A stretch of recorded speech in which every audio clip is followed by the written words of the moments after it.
Okay, members, welcome to this meeting of the Partnership Scrutiny Committee. First thing I have to do is just read the following privacy statement. This meeting will be recorded and will be made available to view via the Council's website, except for discussions involving confidential or exempt items. Therefore, the images and audio of those individuals speaking will be publicly available to all via the recording on the Council's website at www.caerphilly.gov.uk. Okay then, if we move on to agenda item 1, that's to receive apologies for absence. Are any other apologies for absence other than the ones already been passed to committee services? Yes, Chair, we've also got an apology from Councillor Price. So that's 4 apologies, one from Councillor Aldworth, one from Councillor Elaine Forehead, one from Councillor Price and Councillor Graham Simmons as well, Chair. Okay, thank you, Mark. Councillor Christine Forehead, you've got your hand up. Can I bring you in? Thank you, Chair. I'd just like to give my apologies for being late to come into the pre-meeting. I got involved in a very complicated telephone call that went on and on and on. My apologies.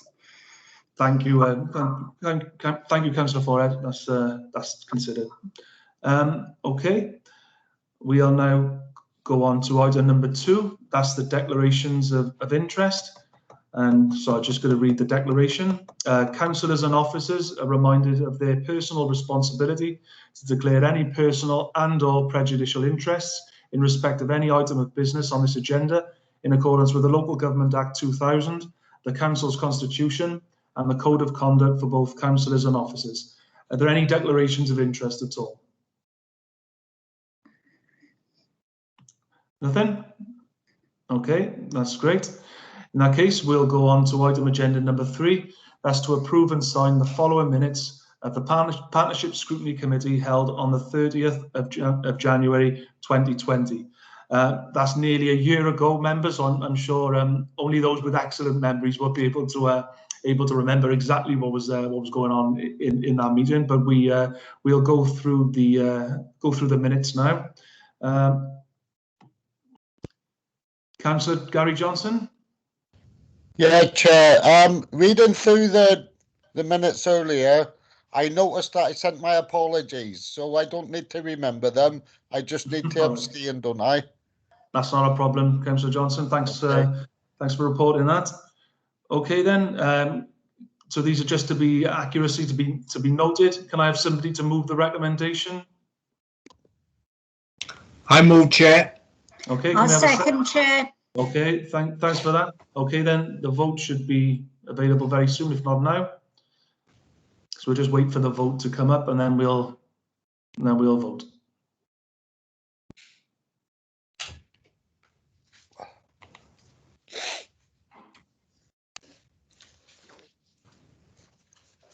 Okay, so it's available for voting now, members.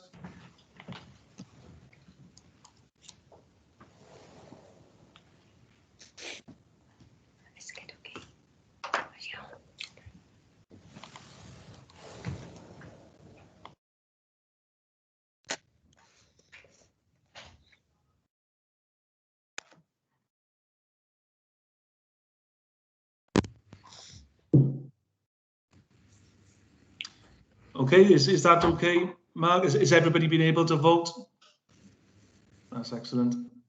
Okay, that's carried by 8, 4 and 2 abstentions. Unless anybody else need to vote?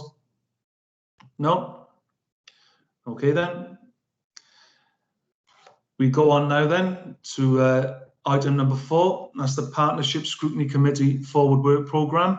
Can I hand over to the Scrutiny Manager? Mark, please.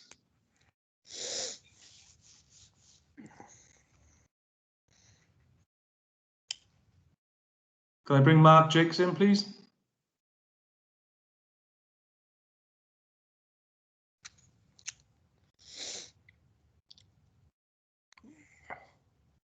Mark, are you available?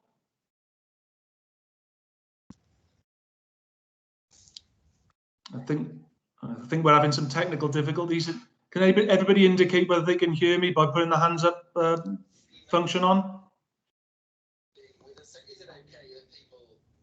Okay. I'm not sure if Mark is available. Mark, ask you once more.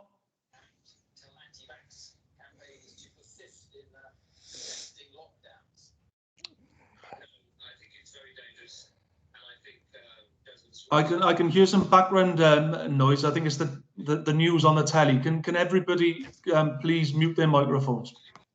Vicky, can I bring you in? All right, I've just received a message from Councillor Miles. Right, okay. I'll go through the forward work programme in absence of Mark, who probably is having some technical difficulties. The members consider any changes, any changes they may or may not wish to make. Can any member put their hand up if they wish to contribute?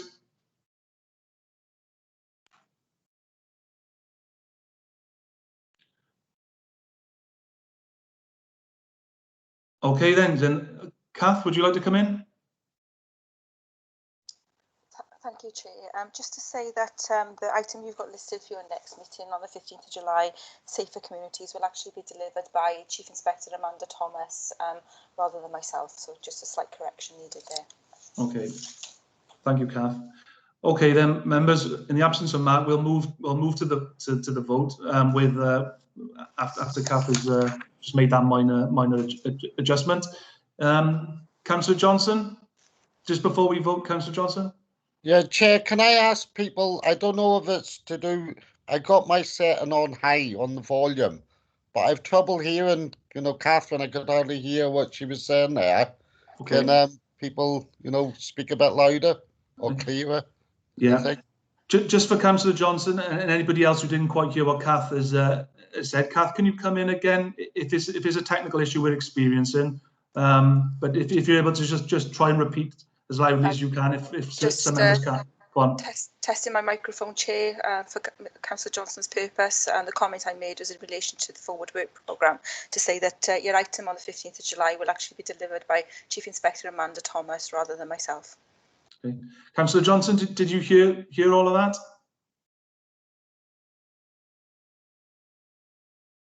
Councillor Johnson, would you like to come in? Yes, Chair, that was okay this time. Excellent. Councillor Adrian Hussey, please. Thank you, Chair. Just as I'm on here as a representative of South Wales Fire and Rescue, will I be voting on this part of the agenda? I did vote on the minutes because obviously I was part of the last meeting. So okay. Just clarification on this, Chair. Okay. Can I ask if Mark is currently on the call, or if he's still having difficulties, just so I can get 100% clarity on that? No, he's still not. Okay. Yeah, if I tell you, thinking off the cuff now, but if Adrian, if you wish to vote, we can take advice after the event as to whether you were able to vote or not, and it'll be taken or taken away accordingly. That's the only thing I can think of at the moment, in absence of of Mark at the moment. Okay, members, if you would like to vote now.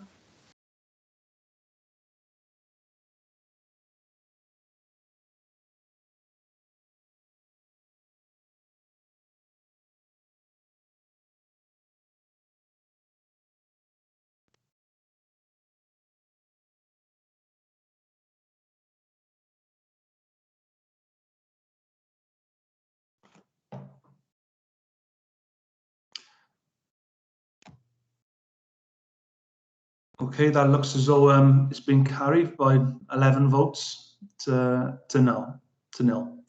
Okay, then we'll now go on to Councillor Hussey. Did you want to come in again, or is that an old hand you've got up? That's great. Okay, thank you very much. Okay, then we'll now go on to item number 5 on our agenda. That's the half-year progress update, the Caerphilly We Want Wellbeing Plan 2018 to 2023. April 2020 to September 2020. Can I hand over to Kath Peters, the Corporate Policy Manager, to introduce the report, please?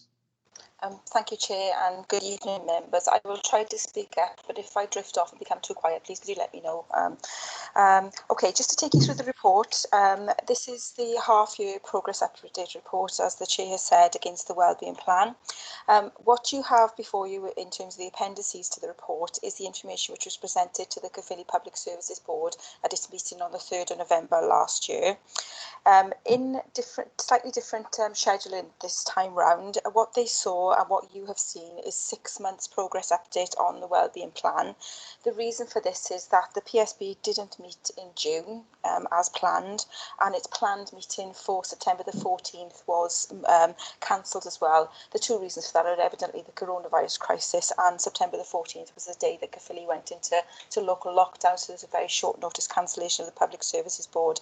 It did meet in November, and it met again last week, so they are scheduling slightly out of sync at the moment, as is yourselves, because as you've recognised, you haven't met since January last year, and you are a 6-monthly scrutiny committee. So slightly out of sync, but we hope that by the time you have your next meeting on the 15th of July and the PSB gets back into a regular schedule, things will catch up with themselves, fingers crossed, and we're all holding our breath to see whether that will actually happen or not, but it's looking like we should be able to. The reports were previously circulated to yourselves via email through committee services, with a request that if you had any questions for partners, that they would be notified by the 18th of January. The reason for this is previously you've agreed that partners will be required to attend meeting to answer specific questions. It's just an easier way to manage the relationship with partners. Obviously, not all of this delivery is Caerphilly County Borough Council staff. We have police partners, health partners, natural resources partners, etc. involved, and just to be fair to them, we try to give them at least 10 days notice of attendance at scrutiny. This time round there were no specific questions from yourselves, and so for that reason I'm unable myself to take you through the appendices because they are not my delivery areas, but they are obviously informative for yourselves in considering your forward work programme. The other points within the report are the fact that we are looking at changes in the Gwent Public Services Board arrangements, which I'll explain, but also just to notify you, and it's page 55 of your bundle, we're at the stage in the wellbeing planning cycle where we have to reconsider what the wellbeing plan is going to look like from the 2023 period to 2028, so the next 5-year cycle of the wellbeing plan. And the reason for this is that it must be produced within 12 months of a local government election, so timing of that is obviously the May 2022 elections. It is a very long lead in time to develop a new wellbeing plan. It is extensive. Some members may recall that it took an extended period of community planning and engagement over 2017-2018 to define the current wellbeing plan, and we're kind of into that time frame now. So starting immediately from this quarter of this year, we will begin again on the assessment process leading up to the local government elections, and then the wellbeing plan has to be defined within 12 months following the local government election. So it's just really to notify you we're back into that cycle. You are a statutory consultee on that process, so we will engage you within that, and we'll bring update reports to you over the next few scrutiny committee meetings, so you can see how the process is running and what's happening with it. Chair, I don't know if anybody wants to ask me any questions on that point first before I move on to the next point. Yeah, would anybody want to raise any questions? And if not, Kath will move on to the next part. No, I think you can now move on, Kath. Okay. And the next point, which is highlighted at point 5.8 of the report, we've discussed with you previously in previous meetings that we have a situation where we've got 5 public services boards across the Gwent area, which it kind of works but also doesn't work when we're talking about regional partners and also regional delivery. So particularly to use an example, things in the environment area where planning is on a landscape scale and not defined by local authority boundaries. There is a proposal that's actually been agreed by the G10 group of chief executives and chief officers that from September this year, they will form as a Gwent Public Services Board. So it's to notify you that that is happening. But just to reassure you that this will not affect local delivery and local planning, because the Wellbeing of Future Generations Act defines that we should still be planning on a community area basis. So we use the 5 community planning areas for planning that work. We will be engaging with local communities over the next 12 to 18 months. We will be using data from local communities over the next 12 to 18 months. And even though there will be a wellbeing plan from 2023 to 2028, the delivery partners will still be operating locally. It's highly likely that some planning and projects will be regional, just because they necessitate it, or partners are regional.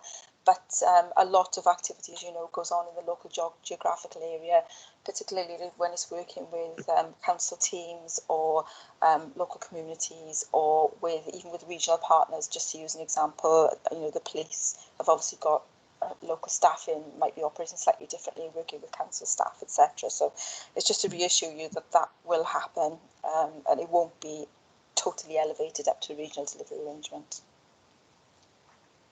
Okay, can I just quickly come in there, Kath, just on that point of the Gwent, the decision for Gwent. Obviously, within Gwent, you've got areas of significant deprivation, areas of significant affluence. All councils are different. Monmouth it would be different from Blaenau Gwent, even though they're right next to each other. Was there anything raised across Gwent regarding the situation? It's not a uniform.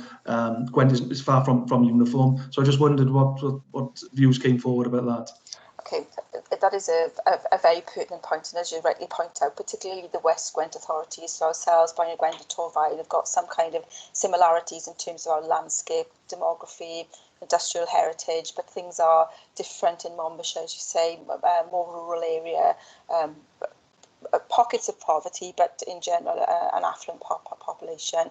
And then likewise in the Newport area, it is a small city with much higher BAME communities, etc. So there are significant differences across the Gwent area.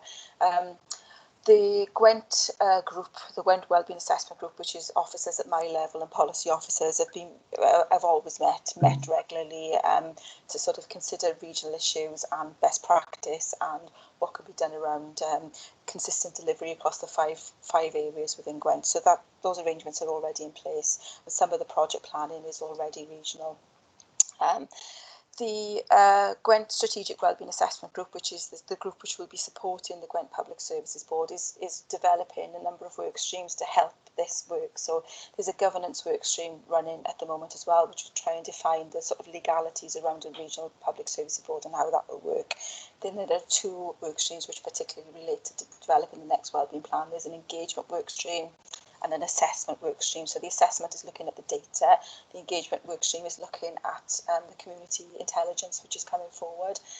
In all of those cases, we will be looking at a consistent methodology and a consistent set of questioning or a consistent set of data, so that can be aggregated up into a Gwent plan, but it will be very much determined by local data and local engagement. So we will certainly have a Caerphilly flavour within the Gwent plan, and we may well end up with Caerphilly specific projects. There are significant differences, as you rightly say. So some things can certainly not be consistent and can't be consistent because delivery partners are different in the local authority areas as well. No, thanks, Kath. That certainly answers my question. Do any members have any further questions? No, Kath, is it? Would you like to go on? No, nothing else to say, Chair, on that report. Okay, thanks for that, Kath. Okay, members, if there are no further questions, the recommendations are on page 12, and that's 3.1, 3.2, and 3.3. And we've noted these points, and we've discussed the forward work programme as part of agenda item number 4. So with that, then we'll go on to the next agenda item, and that's the volunteering and apprenticeships presentation. Mark, can I bring you in? You're back in the room. Yes, apologies for the technical difficulties there, Chair. I completely dropped out of the meeting. I was just wondering, because obviously I've been out now for about 10 minutes or so, did you want to redo the forward work programme now that I'm back here, or was that carried? Well, we've carried it. There was a question from Councillor Hussey, and as you hear now, it was regarding whether he could vote or not. I advised, trying to weigh up whether he could or not, that if he chose to, if that was allowed or wasn't allowed, if he has got voting rights, then that would be either taken off or added on accordingly. I just wondered if that would be appropriate. Mark, is Councillor Hussey able to vote? As a committee member, Chair? Or, yeah. Yes, he's perfectly entitled to vote, yes. No problem. That was just a question raised, so I wanted to raise it with you. Okay then, Councillor Hussey? Thank you, Chair. Well, I'm not actually a member of the committee, but I'm representing the South Wales Fire and Rescue Authority. Oh, in that case, Chair, no, Councillor Hussey isn't allowed to vote as he's not a committee member. Yeah, that was the question, really. Yeah, I should have emphasised that. But sorry, because I've been out of the meeting, I wasn't really across what had gone on. So no, Councillor Hussey wouldn't be able to vote as he's not here as a committee member. Okay. Sorry, Chair. I did vote on the minutes. Was that okay? Because obviously I was in that particular meeting as well. I think that probably you, given what Marcus said, probably not entitled to vote on the minutes. But we'll clarify that outside of the meeting if that's okay. Yeah, no problem. Yeah. It's just for clarification next time as well. Thanks, Ed. Appreciate that. Thanks, Councillor Hussey. Okay. Agenda item number 6 is the volunteering apprenticeships presentation. Can I hand over to Kath Peters, please? Thank you, Chair. And while my colleague pulls up the presentation, perhaps I can explain that this is a split delivery area, volunteering apprenticeships. The local authority takes responsibility for delivering the apprenticeship side of it, and the Gwent Association of Voluntary Organisations take responsibility for delivering the volunteering action area. This is obviously one of the areas that you've chosen to scrutinise as part of your forward work programme. What I would like to say is you'll see that Tina McMahon is mentioned there on the slide. This is actually Tina McMahon's delivery area, and just to notify you, and she has given me permission to share this information with you. She's given her apologies this evening. The reason being, she said a sewage flood in her house. Yeah. Poor woman. So she is meeting her insurers tonight and was unable to make the meeting. She wants to give her sincere apologies. She said she will take any questions outside of the meeting, or if you wish to receive a presentation from her at a later meeting, then she's happily would provide the apprenticeships input at another meeting of yours. So it's just that option is there for you. I'm happy to go through her slides, but I will not be able to answer any detail. But what I can do is I can give the update that she gave to the Public Services Board last week, if that would help, Chair. Yeah, can I just defer to members? We had a conversation in the pre-meeting regarding apprenticeships. Obviously, we've got the presentation in front of us, so we will be able to see the presentation.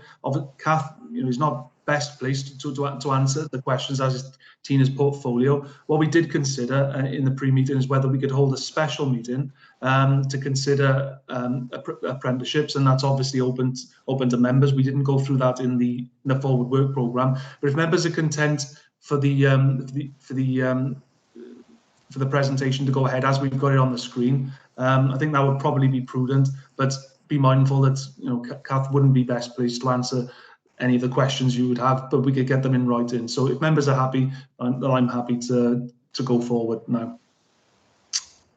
Happy with that, Jamie. Okay. Yeah. All right then. I agree with that, Jamie. All right. Okay. All right then. Can we begin this agenda item? Of course. Thank you. If I could ask Vicky to switch over to slide 1 for me, please.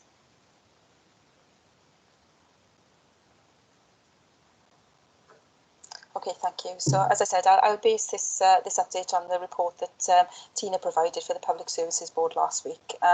What she would like to notify is that there has been little progress in the Apprenticeships action area over the last 12 months as a direct result of the ongoing pandemic, which has placed significant limits on the capacity of employers, including ourselves, to host apprentices. And this downturn in apprenticeship availability is due to both reduced demand from employers who are experiencing difficulties in the current economic crisis, but also the greater risk and implications for those employers who may otherwise still have the workload to justify additional staff in terms of bringing new people into an organisation. Vicky, if you could go to slide 2, please. What Tina has done here, she's given you a little update on the focus that that has happened and the progress during the COVID period. Her staff have been having positive initial conversations internally with Caerphilly County Borough Council's departments around opportunities that may open up post-lockdown. She has formed links for potential referral routes from the Youth Engagement and Progression Framework, which is managed by Youth Services, into employability support programmes. And she's also continued to work with external training providers to deliver apprenticeships, and the Caerphilly Academy infrastructure has been established with a mentor recruited. The other point is they've got a pilot placement which has been supported within the Rural Development Planning project as well. You can move to the next slide, please, Vicky. What she has proposed and the group have proposed to the Public Services Board is, given the current unprecedented change in economic circumstances in terms of the impact of COVID, which would have been impossible to predict, and in addition the potential ongoing economic impact of Brexit, they suggested a change in focus for this area. So rather than focusing solely on apprenticeships, for which appetites have dwindled recently, they are proposing a wider action area with a focus on growing the local economy in general, of which apprenticeships would continue to be a key element, but with an added recognition that local economies and communities also now require job creation as a priority, not just apprenticeships. So the apprenticeships area of the action area would continue to be addressed by the Caerphilly Academy pilot, which has been delayed but is nevertheless still progressing. For example, the links that have been forged with internal and external employers, and the valuable work that's been done to link larger procurement contracts of the council to employment opportunities within employment support programmes. As a first step, they are developing a new action plan with greater consideration for general economic growth and job creation alongside specialist employment support. And what they recognise, and there would also be opportunities for employment teams across the Gwent area, because they exist in each local authority, to work in collaboration to address demand in growth sectors at a regional level, utilising shared resources and expertise to respond to available data on growth sectors. And I apologise that I'm reading that. It's Tina's update, and as I said, she will happily take questions outside of the meeting for you. Oh, that's great. Thank you for that, Kath, and thank you for stepping in. And also, can I extend my sympathies with Tina? I'm sure all of us as councillors will have helped residents who have been flooded, but it seems as though it was particularly bad for Tina, so I'd like to pass that on from myself and members of the committee. Okay. Can we now move on to part two of the presentation, and that's the volunteering. So can I call on? Apologies if is it Steve? Yeah, Stephen Tyler it is. Steve, yeah, welcome to the committee, Stephen. If you would like to go through the presentation. Yeah, it's a pleasure. Thank you very much. And just to start, I was about to say thank you very much for the opportunity to discuss this evening. It's a really important part of the wellbeing plan, especially for us and for volunteering. So it's great that I can come across and have this discussion now with you tonight. So I just thought that it'd be useful because obviously from the outset there was a number of aims that were agreed as part of volunteering, and I've just got them up in front of you. So it was about sort of developing a coordinated approach for volunteering with all PSB partners. Corporate social responsibility was an area that we wanted to focus on. There was a need to use volunteering into that first step into the employment market, which obviously then kind of tied in with some of the apprenticeships side of it, which is why it kind of comes in as joint. And then there was obviously providing volunteering opportunities appropriate for all ages and sectors of the community.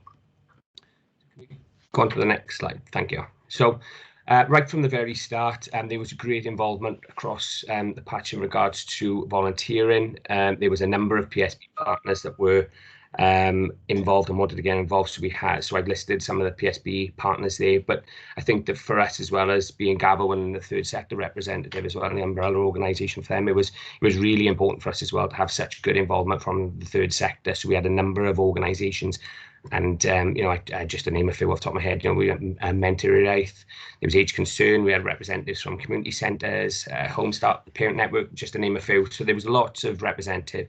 There was a real drive to make sure that volunteering was really seen as a strong part moving forward within Caerphilly.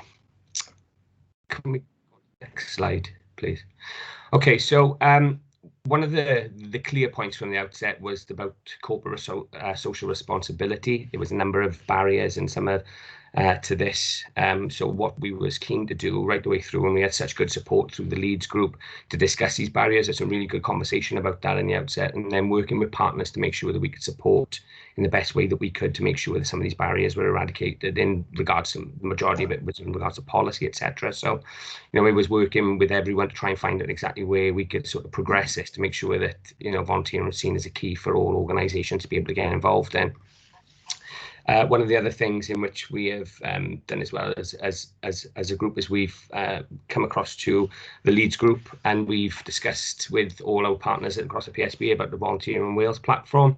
So the Volunteering in Wales platform is the Welsh Government platform for monitoring volunteering. It's got the ability to manage volunteers and support volunteers. There's training opportunities on there. It helps organisations work sort of using volunteers to be in the right place to make sure that volunteers are safe. So it was a really good opportunity for us to come across and speak to PSB partners who really wanted to get involved to sort of promote this this app and this sort of landing space, really, to be able to sort of help on that process.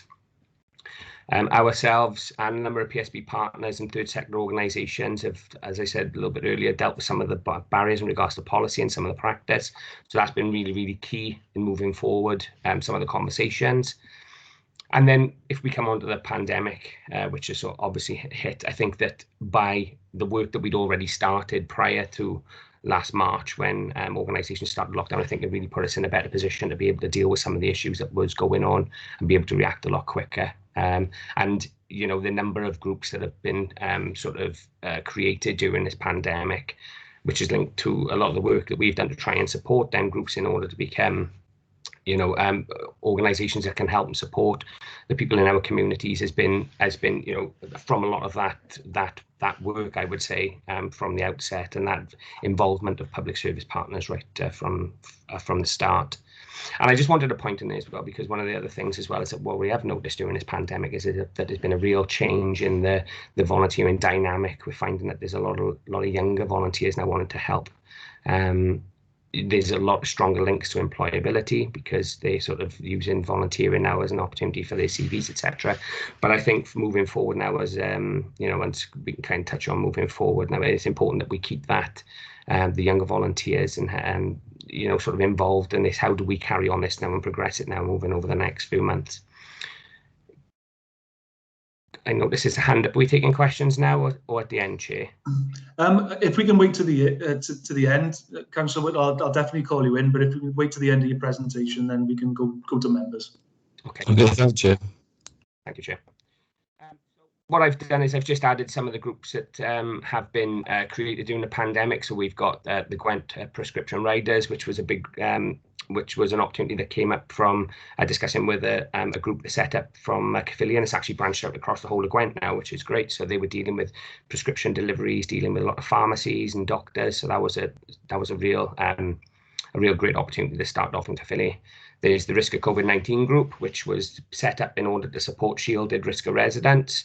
And we've also got a BMMR group as well, which was a number of churches across Bedwars-Machen, Wixton and Feddw and Rydri. And that was about supporting people in the area as well in whatever they needed across the patch, and also including Graegarachar in that as well.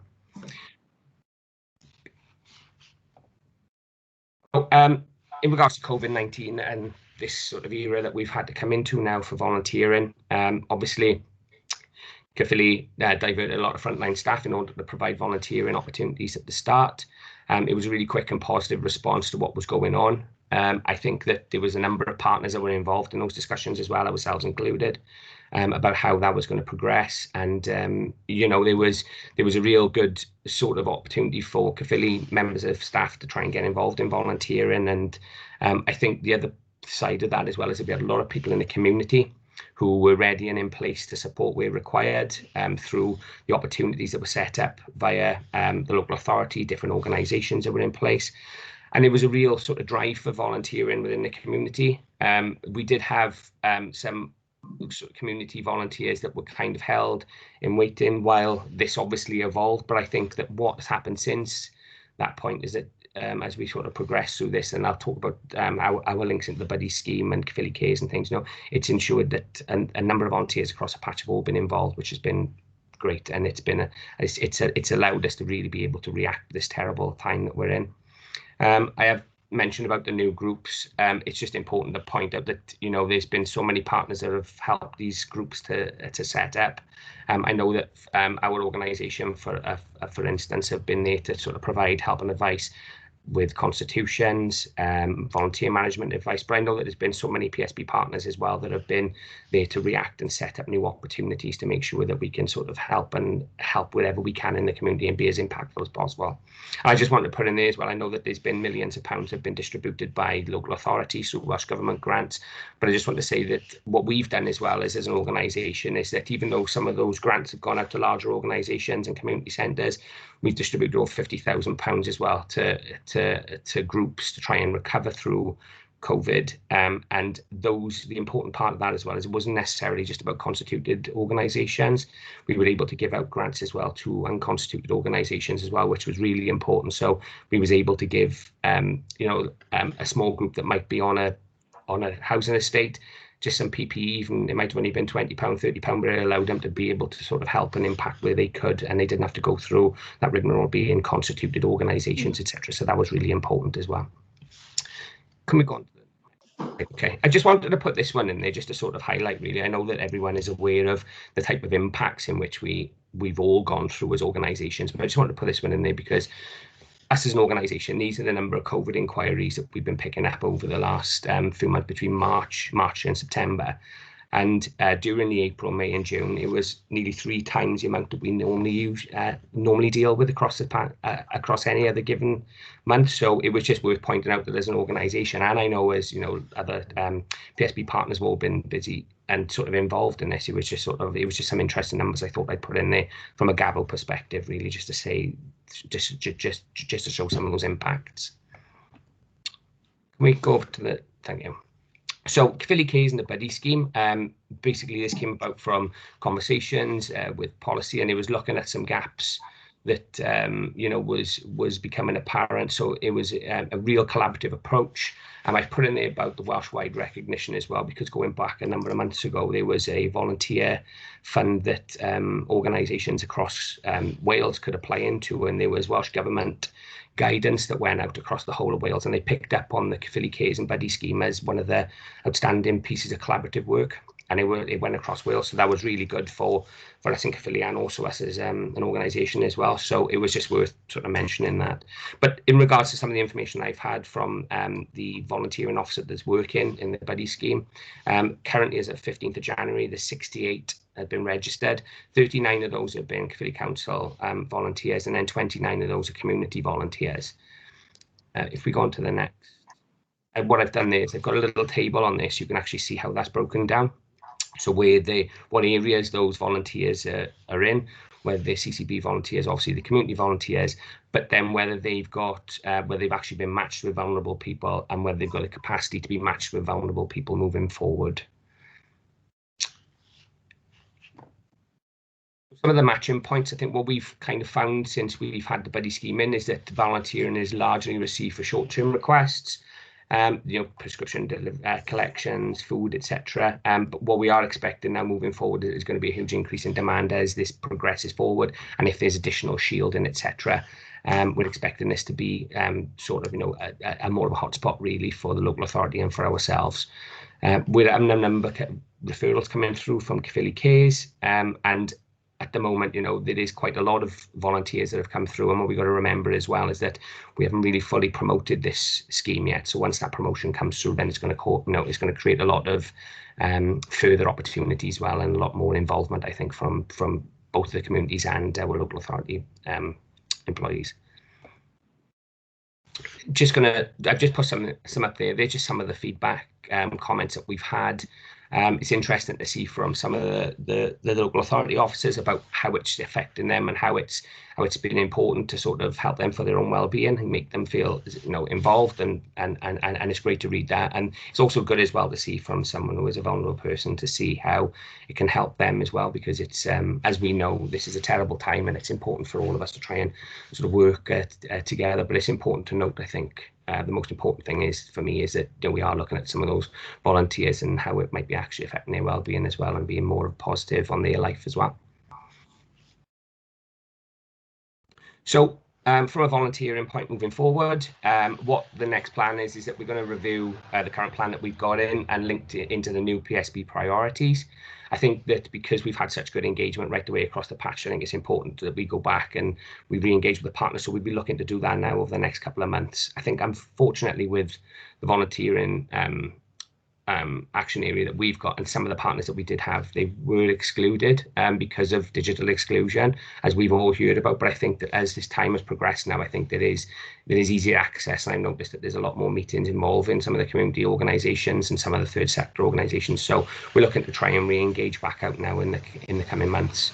I think it's important for us to scope the change in the environment. I think it's important that we look about how we can change, what needs to adapt, and what are still some of the difficult points that we need to address. And in regards to that addressing as well, is that what do we need to kind of prioritise now moving forward as well in this little bit of a different time that we're in at the moment. So what else are we doing? We're going to continue to support organisations with their volunteer policies. I know that we're currently working with Caerphilly County Borough Council because they've put in their corporate social responsibility policy as well. So we're working with those at the moment. We're going to continue support with the Volunteer in Wales platform and how that's evolved over the COVID pandemic as well. So we can continue to make sure that organisations and employers are up to date with that. I just wanted to point in there as well is that I come into this role from April.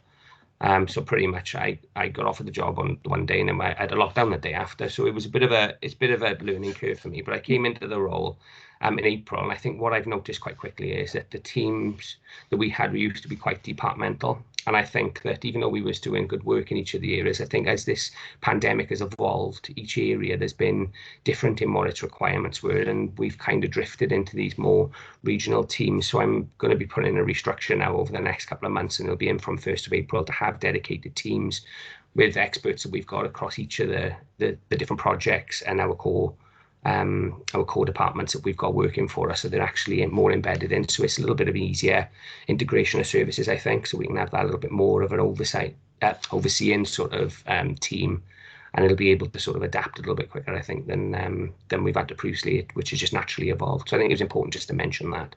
And then just continue to provide and promote volunteering opportunities, because they're still coming through. There's still a lot of people who want to help, and you know, it's important for us as PSBs to try and continue to sort of keep that volunteering movement going.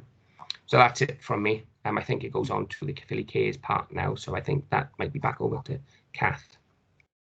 Okay. Thank you. Before I go on to Kath, can I bring in Councillor Whittle, please? Thank you, Chair. Yeah, I think volunteering is a fantastic step up for our young people. I know that, you know, the Senedd and the House of Commons, House of Lords have interns. Voluntary services overseas is very glamorous.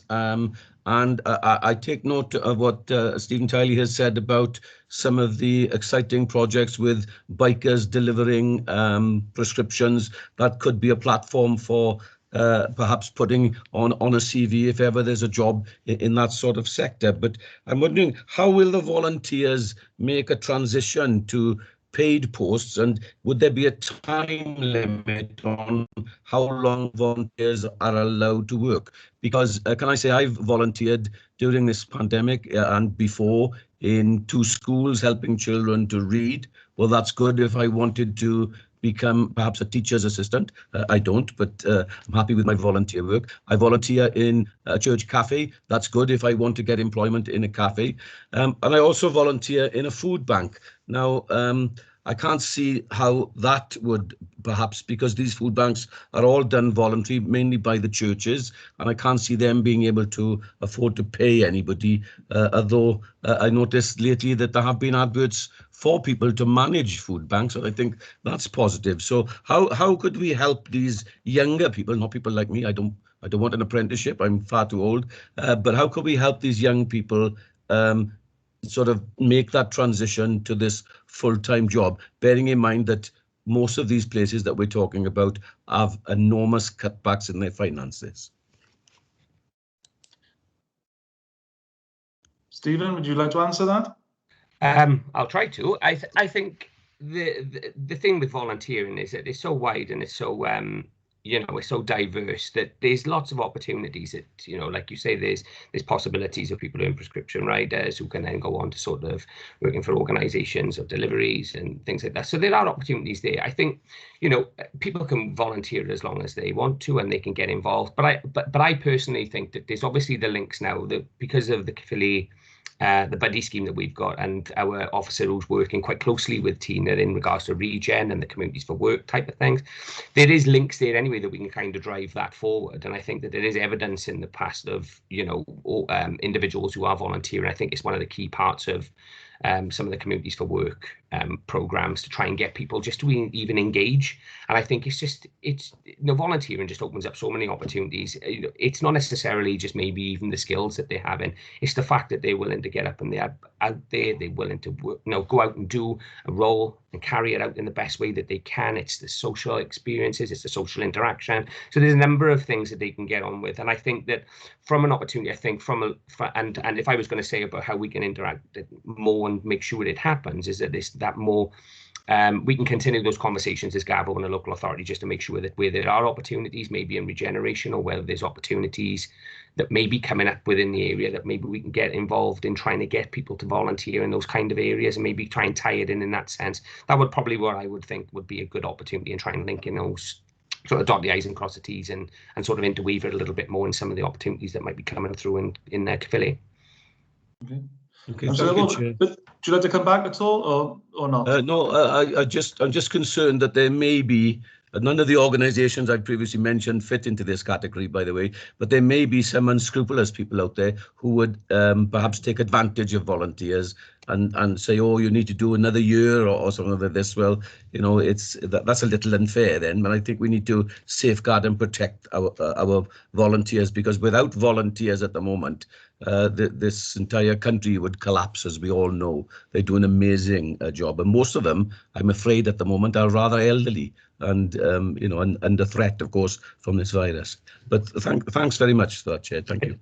And can I just come back in there really quickly? Yeah, of course. Chair, just to say as well, I mean, as an organisation and as a county voluntary council, we obviously work with Welsh Government, we work with the WCBA. So, I mean, part of the core part about volunteering is one of the drivers is that volunteering isn't there to replace paid employment. So there is an element, and I do take on board where you're saying that there could be organisations that could actually try and exploit volunteers. But if we was going to be working with an organisation, then we would ensure, as I'm sure all the public service partners around there, that they would be volunteering opportunities and they wouldn't be taking over paid work. So there is a balance there. We can't work and do that. So just as very reassuring, Chair. Thank you very much, Stephen. Thank you. Yeah. Thank you for the question, Councillor Whittle, and for Stephen for coming back. Can I bring in Councillor Gary Johnson, please? Thank you, Chair. Thank you, Stephen. And can I just say that was a bit of a baptism of fire, starting one day and then he locked down the next. But my question is not as similar to Lindsay's, but we're touching a bit there. But do you think now that you've seen a lot of people volunteering that would probably never thought of volunteering in the past, when this is over, then do you think they will carry on in some other capacity volunteering, or do you think you know, they may just, you know, think, well, I've done my bit now, I'll leave it to someone else. What's your views on what might happen? I think it could go one or two ways. I mean, what we have found is that at the outset of this, I mean, what was one of the, some of the issues is that there was a lot of people coming forward to volunteer because they had time to do it. They were on furlough, etc. So they weren't actually working at the time, so they had the opportunity. So I think that it is fair that, a lot of those people who were volunteering at the time may not be able to do it anymore. I personally think is that because I'm quite passionate about volunteering, I'm a volunteer myself. I think that once you get into it, I think that you do get a bit of a bug for it. You do want to try and help. You do want to try and get involved in your community. So I would like to think that there would be a lot of people that would still get involved in some way or another. And I think that's part of our roles, I think, as a PSB and as Gavo, to make sure that we keep in touch with these individuals and make sure that there's good opportunities for them to be able to do, because that's vital as well. So I think that I do think that there'll be a lot of people who will continue to volunteer. I do think there'll be a lot of people who will get back on, will get on board with it. And I just hope that, it doesn't go back to where it was, that it isn't, that they haven't got the time, because work and life and everything else takes over, because we're in such a strange time. I just think that, I just hope that they continue that. And I do think that people are generally good-willed and will continue it. It'd be interesting, maybe, if it's possible, maybe next year, what we can do is, because we've got to record volunteers through Volunteering in Wales, and when we have more of that data, maybe if it's okay with everyone, or even if it's just a report to PSB or whatever, then maybe we can actually pull something together to actually monitor some of the volunteers who've come in and whether they're still there, and check on some of those levels. I'm more than happy to do that maybe next year and see how this progresses. That would be excellent, I'd imagine. Gary, would you like to come back? Yeah, just you kind of answered it anyway, but is there anything like Gavo or / with the support of the council can help to encourage, especially working people who have given up the time now because they are on furlough, or they're working from home, they have a bit more time. Is there any way that we can encourage them, to do it?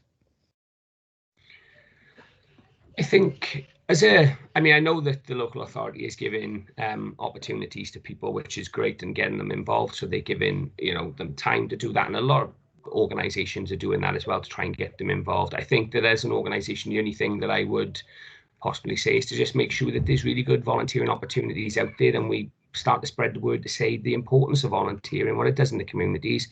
And like I say, the younger volunteers are going to be the key, I think, because what we've kind of noticed through this pandemic is, like I say, there has been a real change, I think, in the way that volunteering has been carried out. And I've got to be careful how I say this. There's a certain age dynamic that used to be sort of perceived as your volunteers because they had time. I think what we need to do now is just make sure that there's really good volunteering opportunities for all ages, and I think that we can all work together to do that. And I'd like to think that we can carry that on and try and keep people hooked in, because I like to say, as an organisation, we work with so many different groups of people who are all here to try and help. So it's it is a work in progress, but it is something that we're very conscious of and very committed to doing. Okay, thank you, Stephen. Councillor Colin Mann, please. Thanks, Chair. I think if Kathy's talking about volunteering as well within the authority, my comment is maybe better after that. Not a problem. Okay. Thanks, Chair. Yeah. Any further questions for Stephen? No. Well, can I thank you, Stephen, for that excellent presentation, and just to touch on what several of the members have said. Volunteers have got my absolute, admiration. I think Councillor Whittle said if it wasn't for volunteers, the country would fall apart. And I agree with him 100%.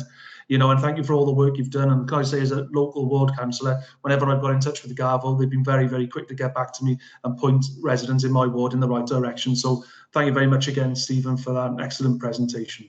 Thank you. Thank you for the feedback as well. Not a problem at all. Okay, Kath. Thank you, Chair. Again, I'll be covering Tina's portion of this presentation. I had prepared for the first 3 slides, but not these, but I think I should be able to do them justice. And just to notify you as well that we've got Sue Richards, our head of service, is also in on the meeting this evening as well, and she's been involved in the Gavilli Cares programme. So if there are any questions I'm unable to answer, I'm sure Sue will be able to assist with those. Excellent. So For those of you who may be aware, the Caerphilly Cays project is developed from the original buddy scheme, as Steve alluded to. And just to tell you some positives, there are staff who are still involved. I'm one of them, and just from the benefits of volunteering originally, I've continued to do that under this scheme as well. So going back to the crisis, obviously I've seen people present themselves to the council for the first time. The council did write out to all households in the county borough asking if they needed assistance, and people came forward that have never had support from the authority before, so certainly identifying unmet need and people who've potentially fallen through the net. Vicky, next slide please. What Steve's alluded to in his presentation as well is what we've seen is obviously resilience, both individually and at the community level. A lot of community mobilisation, lots of groups cropping up to support communities, and these activities, as Tina's alluded to, have been vital to supporting wellbeing.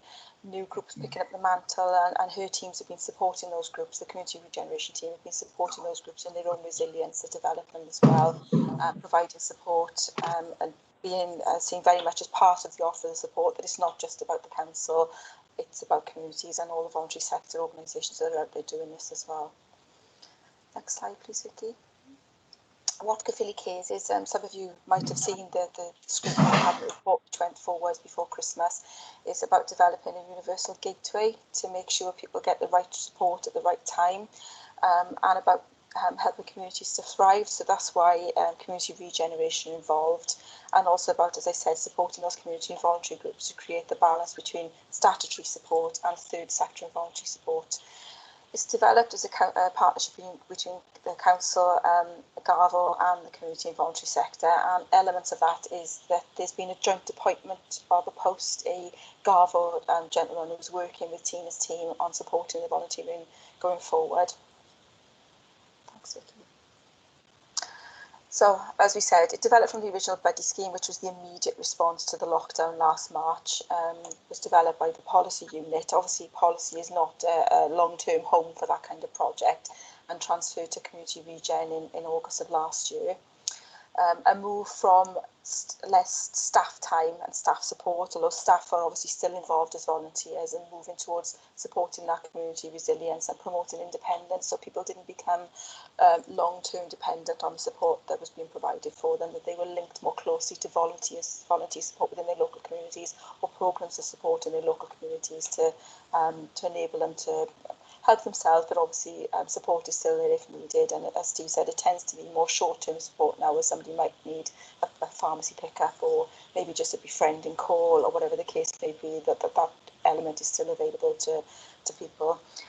There will be additional staff appointed within Tina's area, and also I hope Sue can confirm this, but also within the financial support team in the housing area as well. So there will be an additional capacity there to support Caerphilly Cays. There's a joint appointment of a volunteer coordinator, which I just mentioned, and he is linking up with volunteers who are willing to be part of the scheme, making sure they've got sufficient training, that they're DBS checked, etc. There's ongoing support for those volunteers. There's a closed Facebook group, so if something comes in with an immediate request for support, it goes out to all the volunteers on the network asking if somebody can step in. One's just pinged up on my phone now, and it's really encouraging to see the enthusiastic response from volunteers there on that. Cabinet approved Caerphilly Cays in November. There's a dedicated phone line and inbox established, and it's obviously developing over the next few months. There's some process mapping going on at the moment with the transformation team. They've secured an additional £200,000 grant from Welsh Government, and just in recognition of the fact that this support with community regen was in the planning service, but recognising there's very much more morphing into social care support and support for people in their communities. Tina and her team are transferring to social services from Monday next week. Next slide, please, Vicky. Okay, so the aim is to develop a much larger range of services to work with under one umbrella, and about supporting early intervention prevention to meet the needs of all of the residents of the county borough, with a focus on reducing inequalities. So that's the main aims of it. There is a financial support element as well, and I'm hoping that Sue might be able to elaborate on that a little bit if she's still with us. Sue, are you able to come in at all? I am here, yes. Thank you, boss. A lot of you will already recognise that the tenancy support team offer an income maximisation scheme for our tenants, our housing tenants within the borough. Part of the Caerphilly Cares funding has been allocated to widen that team to offer that income maximisation across the borough. What that will involve is referrals to Citizens Advice Bureau for debt management and a wide range of approach and referrals to partner organisations. So you've got the triage team and the Caerphilly Cares, but you've got that small team which strengthened the tenancy support to support with income maximisation as well. Thank you, Chair. Thank you, Sue. Kath, would you like to come back? Nothing further to add, Chair, but I hope if there are any questions between Steve, Sue and myself, we should be able to cover them. Yeah, certainly. Perhaps if I could kick off, if any members want to indicate, probably directed to you, Sue, but if not, I'm sure Kath can come in. But I was aware that the buddy scheme, I think that was funded via social services reserves initially. There is a budget provision allocated for this coming budget for Caerphilly Cares, something in the region of 250 to 300,000, if I'm correct. If the budget goes through with that recommendation, what would that allow? What would that allow us to do, just in a sort of a snapshot, over the next few months following that funding? With the report that Kath referred to in November, it was agreed to use Social Services Reserve to get this up and running, because obviously there's a level of urgency. So Welsh Government, I think, prompted by what we were doing, recognised the need. So actually set up a grant that they made available to all local authorities. So it was a very quick turnaround. Tina, we all worked together. Tina put the bid in just before Christmas, and early January, as Kath has said earlier, we were allocated £200,000. So what that will allow us to do is be in a position where we won't highly likely to need the social services reserves. And if the budget is approved, this will put us really fortunate in a position that we've got security for Caerphilly Cares moving on. And within the current climate, I think that's essential for us as an organisation. And I think, Steve would agree that, it's a model that we're really proud of, and we want to continue and secure for the future for our residents. Well, thank you, Sue, for answering that question. Would any member like to come in and ask any additional questions? No? Okay, Councillor Colin Mann. Going to do before, Chair. Literally in the last week, I had an email from a constituent who was offering to volunteer actually on the rights of way, helping to clear paths and so on. I was rather disappointed to learn that there wasn't any provision to, in fact, for volunteers to help in this sort of way.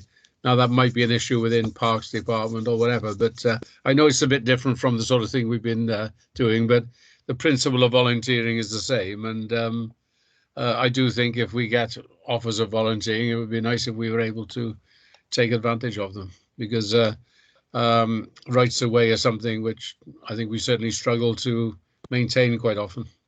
Okay.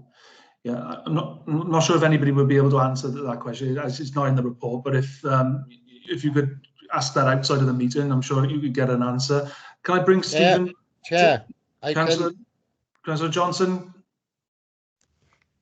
Yeah, Chair, I can say we have used, and I'm sure Councillor Hussey could come in as well.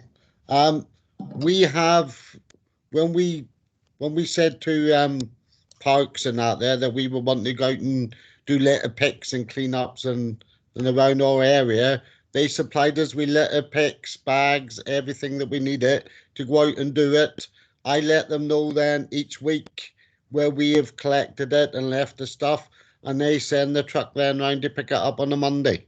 So to say that they don't do, Parks are very, helpful. If you're wanting to go out and volunteer and do any clean-ups, they do help. Okay. So maybe Colin could contact Parks himself. Yeah, well, I'm sure we can, you know, those approaches can be made outside of the meeting. I'm conscious not to get into a debate now on what Colin has raised. Can I move on to Stephen Tilley, please? Chair, could I just make myself clear? I think, you know, with respect to Councillor Mann, we've had the discussion on that now, and I think we best stick to the report. Chair, there is a scheme locally to do exactly what Gary mentioned. I have mentioned something different again. Okay, Stephen Tilley, can you come in, please? Yes, thanks. It was only just to say, just to support Sue's comments. Really, I think it is a really good scheme, and I think that, you know, anything that we can do moving forward with it, we keep it going. That'd be really, really great, you know, for everyone in the community. Excellent. Okay, then, members. Well, thanks again for the presentations. They've been duly noted. In that case, can I now move on to agenda item 7? That's the update on review of wellbeing plan actions and inclusion of COVID recovery priorities. Can I call in Kath Peters again to introduce the report? Thank you, Chair. The purpose of this report is just to update you on some changes to the Public Services Board's activity. The Wellbeing Plan is kind of at its halfway stage, and the Public Services Board and lead officers had already determined prior to the coronavirus crisis that they would like to review their action plans, update and refresh them at the halfway stage, making sure things were still current, up to date, bringing in any new actions they wanted to do. And the intention was that would be done between March and June this year. Obviously, events overtook us, and the coronavirus crisis has given a completely different impetus to this work, and the partnership activities being considered how they can help the county borough recover from the economic and societal impacts. Different impetus, so still the review has been undertaken, but the review has been undertaken in the context of this. Obviously, organisations, all the Public Services Board's organisations have been considering their work in the light of the gains and losses which are caused by the crisis. We've got some gains in terms of obviously less impact on the environment, less work-related travel, greater use of technology for agile working and for interacting with the public, less reliance on our buildings, etc. But obviously we know we've got significant losses, economic losses, full effects probably not yet felt, increasing levels of deprivation, digital exclusion, social isolation as well. So, but also again, you know, we just reflect on some of the massive community mobilisation which has taken place and the growth in volunteering. So the PSB has considered all of this, and the lead officers have considered the same on the direction of the Public Services Board. The Council's got its own recovery framework, which I've hyperlinked in background papers, but likewise all the other public sector organisations that are involved have as well.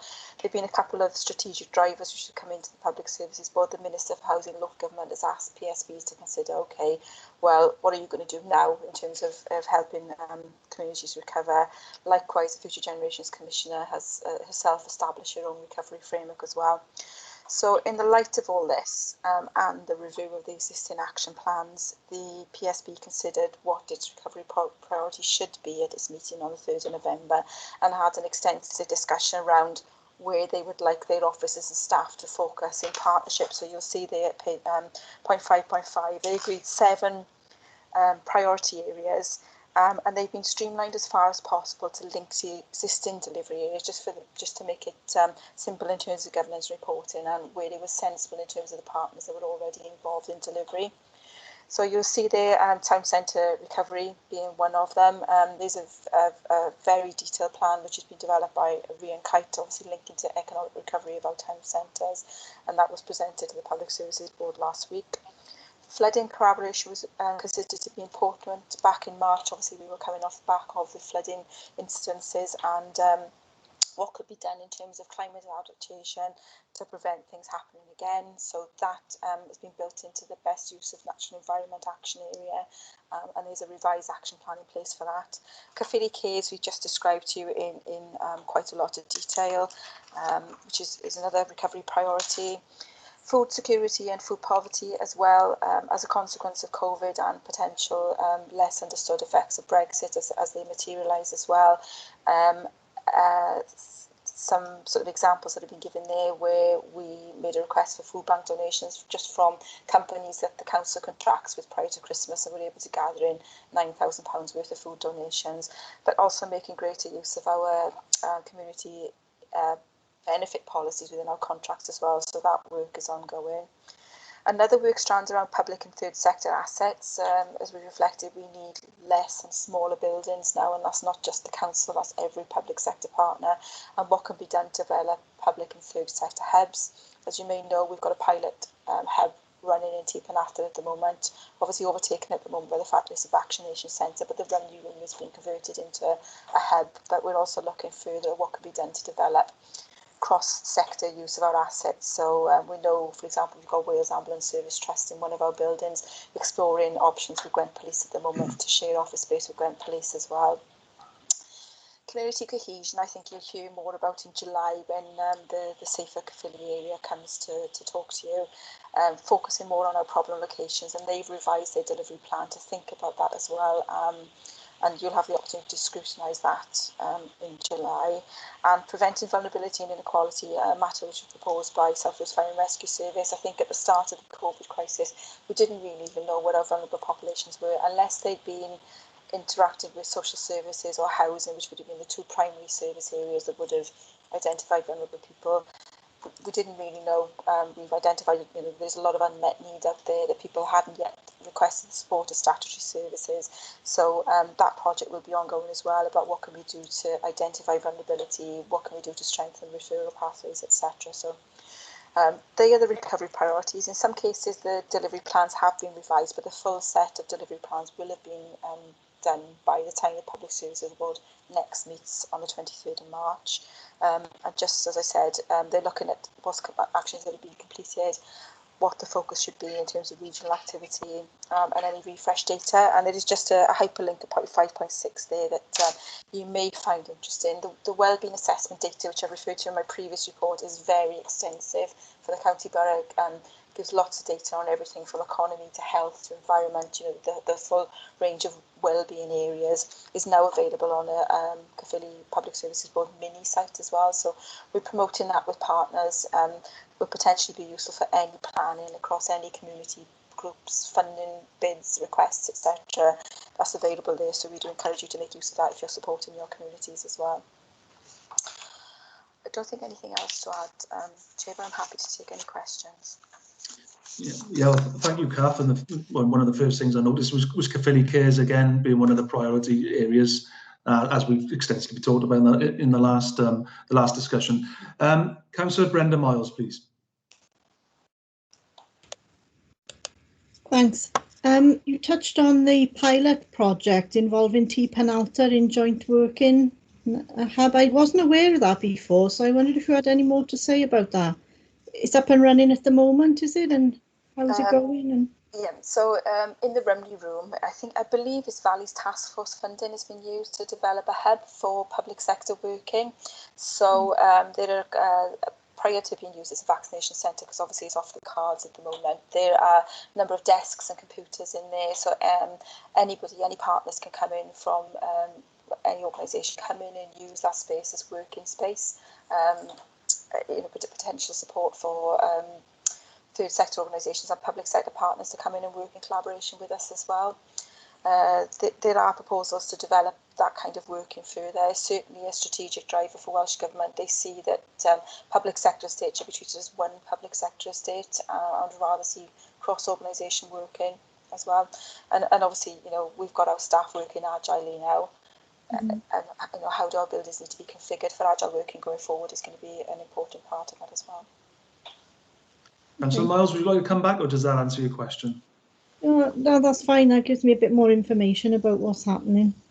And I don't get down to Teepanafter at all, of course, myself. So you can't see these things happening on the ground, can you? So it's difficult to keep up to date with what's going on. Well, Teepanafter's pretty busy at the moment, isn't it? Don't get down there. No. I tell you. Vaccination centres now moved you. Oh, right, yeah. Can anybody else would like to make a contribution at all, or ask a question? Okay, then in that case, we've the committee members note and comment on the selected recovery priority. So this is what we've done. So thank you, Kath, for presenting that. Can we move on to our final agenda item now? And that's the Caerphilly Public Service Board Annual Report 2019 to 20. And can I hand over to Vicky Doyle and Paul Cook, please? Thank you, Chair. Yeah, I'll take this item off. So as members are aware, it's a statutory requirement to produce an annual report for the Public Services Board. And again, this year, for 1920, we need to do that. So because of COVID, the deadlines were extended. So the annual report 1920 actually appeared from April 19 to September 20, so actually 16 months. So we covered the previous year, but it also gave us a chance to include a lot of the good work which happened at the start of the pandemic into that report as well.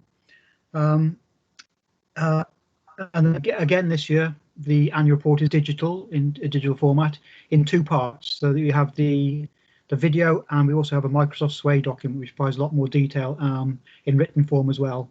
And I'll cover the video. So the video, I think, provides more of an overview, and it also makes it more accessible to the public, so they can click on the link and just watch the video and see that. So the video itself is structured against the 4 objectives set out in the Caerphilly Wellbeing Plan. So that's positive change, positive start, positive people, and positive places. Now, each of those videos is about 15 minutes long, covering a lot of the key achievements against that.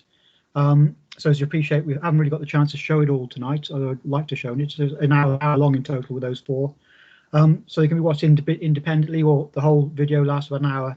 And it does show lots and lots of achievements, and it's really worth watch, I think.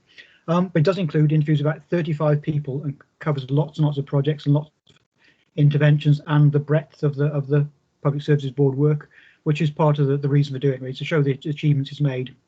And I suppose what I would say is that the previous annual report, so the 18-19 one, covered a lot of process things, because at that time we were setting up processes, we're setting up teams, setting up structures. But the last one, the 1921, is very much more about achievements. It talks about what has been done by the work, and it includes lots of residents talking about how it's improved their lives, and, for instance, people supported by the buddy scheme are in there explaining those sort of things. So it does show a lot of really good information. As you can manage, it was quite difficult, quite trying to make it during well, it was actually made probably during the 2 lockdown periods, but even so, there were sort of social distancing and various issues. So it was quite difficult, as you imagine, to make. So I would actually thank everybody who contributed, and lots of people, those 35 people who contributed for doing that. I'm hoping that members and people will have seen it by now. There were links in the report. If not, I would definitely urge people to have a look at it and to see that work, which would be good, and get back and comment to us. But the feedback we've had so far has all been very positive on the video itself. So yeah, so if you haven't seen it, please watch it. The links are in the report, or we can get them circulated as part of the minutes. As I also mentioned, though, the other part of the annual report is the Microsoft Sway document, which is a written document. And you'll see in your members' packs, that can be printed out into a PDF form. So what you have in your pack there is a PDF version of Microsoft Sway. But that was all put together by Vicky Doyle. So I was going to hand over to Vicky, and she can perhaps screen share and talk you through some of the details in the Sway report, if you like. Yeah, excellent, Paul. Yes, Vicky, would you like to share more information, please? So I'm going to hopefully share my screen with you. Okay. So this will work. Can everyone see that? Yeah, that's okay. Yeah. So basically, as Paul's already said, there's kind of two parts to the annual report in the way we sort of constructed, if you like. So this is what we call, well, it's using a product called Microsoft Sway. The idea is to try and make it quite interactive. We used this approach for the first time last year, and it went down really, really well with the people, who saw it, and particularly the public, because obviously it's quite hard to get over the amount and the sort of level of work that is going on really around the PSB. So this a link to this Sway document has been circulated quite widely. I'm not sure if members have had a chance to have a look at it, but I just thought it was briefly, worth going through it and just showing you how it works. So So this is the kind of main screen. There's a number of ways of accessing it. You can scroll up and down the screen. It kind of continues like an ongoing document, or you can jump. So there's a little icon in the corner, and you can jump to the various sections, you know, if you're interested in one particular thing or another. If I go back to the front screen, so obviously it's got a short introduction. It's got hyperlinks as well, so anything that you can see highlighted. So for example, this one is a link to the PSB website. I'm not going to link on that in particular because I know there's been a lot of work ongoing on the PSB website, and we may have to update this one.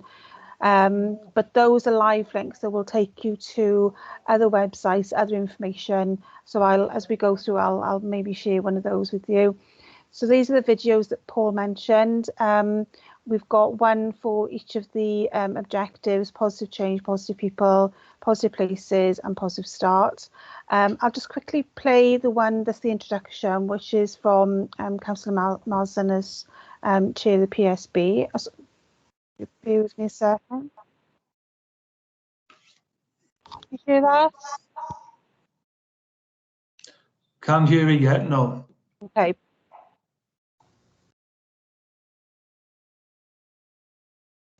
No, still can't hear anything.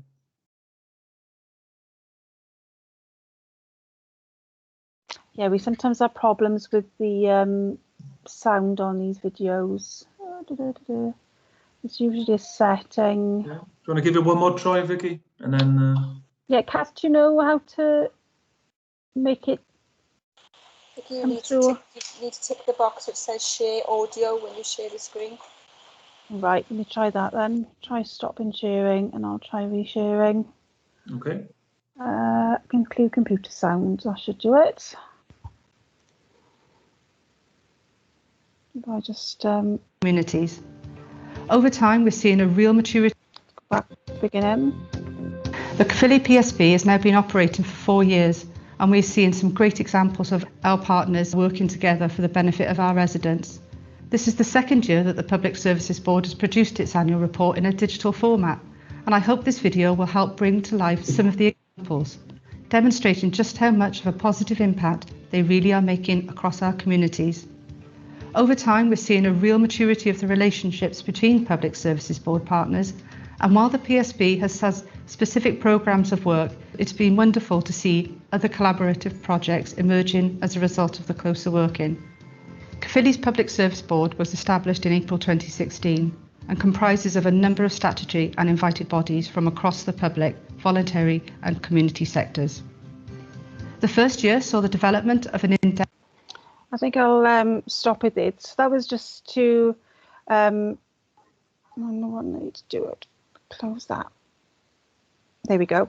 So I should be back to the SWAY document now. So that was just to give you a flavour of the videos. As you can see, they are kind of interviewing people about, and we've got lots of pictures and things to overlay as well. And then we've got a section on each of the sort of main sort of areas that we consider when looking at the annual reports. We've got best start in life. We've got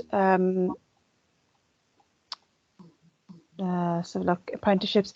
I'll just show you this one quickly. So you can see there's a link to the parent network, which is obviously one of the major projects that links into the PSB. And if you click on that link, you should be taken to the the parent network Facebook site. So all those links are there. You can go deeper and delve into additional information should you want to. And we've also got some pictures that are obviously relevant to each area. So, you can have a look at further information. In the top corner as well, if you want more information about an individual picture, you can just click on the link there, and that will tell you what the photograph is about if you need that information. As I said, the feedback has been really good. We've got some other links there to sort of video case studies and different things. I should also say that this whole SWAY document is also available in Welsh. So there is a Welsh version. and obviously the PDF which was created from the survey document, all the information contained within it is the same, and also the hyperlinks work as well. So it's just a different way of displaying the information, and again that's available in Welsh as well.